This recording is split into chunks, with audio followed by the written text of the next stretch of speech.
আসসালামু আলাইকুম ওয়া রাহমাতুল্লাহ। প্রিয় ভাই ও বোনেরা, যে স্বপ্নগুলো দেখলে বুঝবেন আপনি আল্লাহর প্রিয় বান্দা, দলিল প্রমাণ সহকারে জানিয়ে দিব। আপনি কি কখনো এমন স্বপ্ন দেখেছেন যা আপনার মনকে আলোড়িত করেছে? এমন কিছু দেখেছেন যা ঘুম ভাঙার পরও মনে রেখেছেন দীর্ঘদিন? হয়তো আপনি জানেন না, এমন কিছু স্বপ্ন আছে যেগুলো আল্লাহর প্রিয় বান্দাদের দেখানো হয়। হ্যাঁ, স্বপ্ন হতে পারে এক রহমতের বার্তা। আজকে আমরা জানবো সেই বিশেষ স্বপ্নগুলো সম্পর্কে, যেগুলো দেখলে বোঝা যায় আপনি আল্লাহর পছন্দের একজন বান্দা। চলুন কুরআন ও হাদিসের আলোকে গভীর এক যাত্রায় যাই। প্রিয় দর্শক, প্রথমে স্বপ্নের প্রকৃতি ও তাৎপর্য সম্পর্কে জানতে হবে। কুরআনের আলোকে সূরা ইউসুফের 4 নং আয়াতে আল্লাহ তাআলা বলেছেন, ইয়া আবাতি ইন্নী রাআইতু আহাদা আশারা কাওকাবা ওয়াশ শামসা ওয়াল কমারা রাআইতুহুম লি সাজিদিন। অর্থাৎ, হে আমার পিতা, আমি স্বপ্নে দেখেছি 11টি তারা, সূর্য ও চন্দ্র সবাই আমাকে সিজদা করছে। এই আয়াত প্রমাণ করে স্বপ্ন একজন ঈমানদারের জীবনে গুরুত্বপূর্ণ বার্তা বহন করে। আর হাদিসে এসেছে, রাসূলুল্লাহ সাল্লাল্লাহু আলাইহি ওয়াসাল্লাম বলেন, সত্যিকারের মুমিনের স্বপ্ন নবুয়তের একটি অংশ। সহিহ বুখারী শরীফের হাদিস। প্রিয় দর্শক, তাই শুনুন যে স্বপ্নগুলো দেখলে বুঝবেন আপনি আল্লাহর প্রিয়। 1. রাসূল সাল্লাল্লাহু আলাইহি ওয়াসাল্লামকে স্বপ্নে দেখা। রাসূলুল্লাহ সাল্লাল্লাহু আলাইহি ওয়াসাল্লাম বলেন, যে আমাকে স্বপ্নে দেখলো সে বাস্তবেই আমাকে দেখলো, কারণ শয়তান আমার রূপ ধারণ করতে পারে না। বুখারী শরীফের হাদিস। আপনি যদি রাসূল সাল্লাল্লাহু আলাইহি ওয়াসাল্লামকে স্বপ্ন দেখেন, বুঝে নিন আল্লাহ আপনাকে ভালোবাসেন এবং আপনাকে হিদায়াত দিতে চাচ্ছেন। প্রিয় দর্শক, আর দ্বিতীয় নাম্বার ভালো স্বপ্নটি হলো কালো কাপড় থেকে সাদা পোশাকে পরিবর্তন হওয়া। কেউ যদি স্বপ্নে দেখে যে সে অন্ধকার ময়লা কাপড় পরে আছে এবং হঠাৎ সাদা বা উজ্জ্বল কাপড় পরে নিয়েছে, এটি তার তওবা কবুলের বা গুনাহ থেকে ফিরে আসার ইঙ্গিত। কেননা আল্লাহ তাআলা বলেন, যারা তওবা করে এবং সৎ কাজ করে আমি তাদের গুনাহ ভালো কাজে পরিণত করে দেই। সূরা ফুরকান। প্রিয় দর্শক, আর 3 নাম্বার স্বপ্নটি হলো কাবা শরীফ দেখা। কাবা শরীফ স্বপ্নে দেখা মানে আপনি আল্লাহর নৈকট্যের পথের যাত্রী। এটি হজ উমরার ইচ্ছা বা আমল কবুল হওয়ার প্রতীক। আল্লাহ তাআলা বলেন, আল্লাহর ঘর কাবা মানুষের জন্য বরকত ও হিদায়াতের উৎস। সূরা আল ইমরান। আর 4 নাম্বার স্বপ্নটি হলো আলোর পথ দেখা বা আলোয় হাঁটতে দেখা। এটি ঈমানের পরিপূর্ণতা ও হিদায়াতের প্রতীক। কুরআনে বলা হয়েছে, আল্লাহ তাদের জন্য একটি নূর তৈরি করে দেন যার দ্বারা তারা চলাফেরা করে। সূরা আল হাদিদ। প্রিয় ভাই ও বোনেরা, আর 5 নাম্বার স্বপ্নটি হলো কুরআন তেলাওয়াত করতে দেখা বা শুনতে দেখা। এটি খুবই মুবারক স্বপ্ন। কুরআন দ্বারা আপনি আল্লাহর সঙ্গে সংযুক্ত হচ্ছেন। কেননা রাসূল সাল্লাল্লাহু আলাইহি ওয়াসাল্লাম বলেন, তোমাদের মধ্যে শ্রেষ্ঠ হলো সে যে কোরআন শিখে ও অন্যকে শিখায়।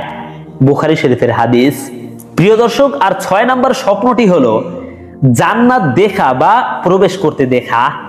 জান্নাত দেখা মানে আপনি আল্লাহর কাছে পছন্দের এবং তা আপনার ঈমান ও আমলের পুরস্কার হতে পারে। হাদিসে এসেছে, মুমিনের ভালো স্বপ্ন আল্লাহর পক্ষ থেকে শুভ সংবাদ। সহিহ মুসলিম শরীফের হাদিস। প্রিয় দর্শক, আর 7 নাম্বার স্বপ্নটি হলো নামাজ পড়তে দেখা বা সিজদারত থাকা। এটা আল্লাহর দিকে ফিরে আসার স্পষ্ট আলামত। এটা ইবাদতের প্রতি আগ্রহ ও কবুলিয়াতের ইঙ্গিত। প্রিয় দর্শক, আমি এখানে যে 7টি স্বপ্নের কথা আপনাদেরকে বললাম, এই স্বপ্নগুলো কারো জীবনে দেখা মানে সে খুবই ভাগ্যবান এবং সে আল্লাহর প্রিয়। আল্লাহ তার মঙ্গল চান। এজন্যই এই 7টি স্বপ্নের মধ্য থেকে কোনো একটি স্বপ্ন কাউকে দেখিয়ে থাকেন। মনে রাখবেন, স্বপ্নের সঠিক ব্যাখ্যা ও শয়তানের ধোঁকা থেকে বাঁচা উচিত। সব স্বপ্ন হেদায়েতমূলক নয়, কিছু স্বপ্ন শয়তানের পক্ষ থেকেও হতে পারে। হাদিসে এসেছে 3 প্রকার স্বপ্ন আছে। 1. আল্লাহর পক্ষ থেকে সুসংবাদ। 2. শয়তানের পক্ষ থেকে ভয় ভীতির স্বপ্ন। 3. ব্যক্তিগত কল্পনা। মানে মানুষ যা কল্পনা করে সেটা আবার স্বপ্নে দেখা। মুসলিম শরীফের হাদিস। ভালো স্বপ্ন দেখলে আলহামদুলিল্লাহ বলবেন, আর কাউকে বললে কেবল বিশ্বস্ত দিনদার মানুষকেই বলবেন। আর খারাপ স্বপ্ন দেখলে বাম দিকে 3 বার থুতু ফেলার মতো করবেন। 2, আউযু বিল্লাহি মিনাশ শাইতানির রাজিম বলবেন। 3, অন্য কাউকে এই খারাপ স্বপ্নটির কথা বলবেন না। প্রিয় দর্শক, তবে ভালো স্বপ্নের জন্য, স্বপ্ন দেখার জন্য আল্লাহর কাছে একটি দোয়ার আমল করতে পারেন। একটি দোয়া পড়ে আল্লাহর কাছে দোয়া চাইতে পারেন, আর সেটি হলো আল্লাহুম্মা আরিনি রুইয়া সলিহাতান তুবাশশিরনি ওয়া তাহদিনি। এর অর্থ হলো, হে আল্লাহ, আমাকে একটি কল্যাণকর স্বপ্ন দেখান যা আমাকে সুসংবাদ ও হেদায়েত দিবে। আল্লাহর প্রিয় বান্দা হতে চাইলে তার নির্দেশনা মেনে চলুন, পবিত্র জীবন গড়ে তুলুন। ইনশাআল্লাহ স্বপ্নেও পেয়ে যাবেন তার করুণার বার্তা। প্রিয় ভাই ও বোনেরা, স্বপ্ন কখনো কখনো আমাদের ভবিষ্যতের বার্তা নিয়ে আসে। যারা ঈমান নিয়ে বাঁচে তারা কখনো একা থাকে না। আল্লাহ তাদের ঘুমের মধ্যেও হিদায়াত দেন। আসুন আমরা আমলের মাধ্যমে সেই প্রিয় বান্দাদের কাতারে চলে যাই, যাদের স্বপ্নেও আল্লাহ তার রহমত দেন। ভিডিওটি ভালো লাগলে অবশ্যই শেয়ার করুন, আর কমেন্টে লিখুন আপনি কি কখনো এমন স্বপ্ন দেখেছেন যেই 7টি কল্যাণময় স্বপ্নের কথা আমি আপনাদেরকে বলেছি। চলুন কল্যাণময় সেই 7টি স্বপ্ন সম্পর্কে সংক্ষেপে একবার আপনাদের বলে দেই। মনে রাখবেন, এই 7টি স্বপ্ন দেখা মানে আপনি আল্লাহর খুব প্রিয়, আল্লাহ আপনার মঙ্গল চান, তাই এই স্বপ্নগুলো আপনাদেরকে দেখিয়ে থাকেন। প্রথম স্বপ্নটি হলো 1, রাসূল সাল্লাল্লাহু আলাইহি ওয়াসাল্লামকে স্বপ্নে দেখা।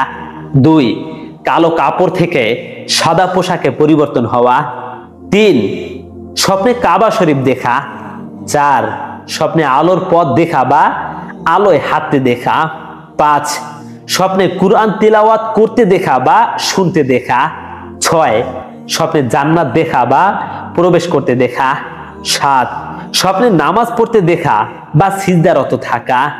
এই 7টি স্বপ্ন দেখা মানে আপনি খুবই ভাগ্যবান। প্রিয় দর্শক, এই হলো আমাদের আজকের ভিডিও।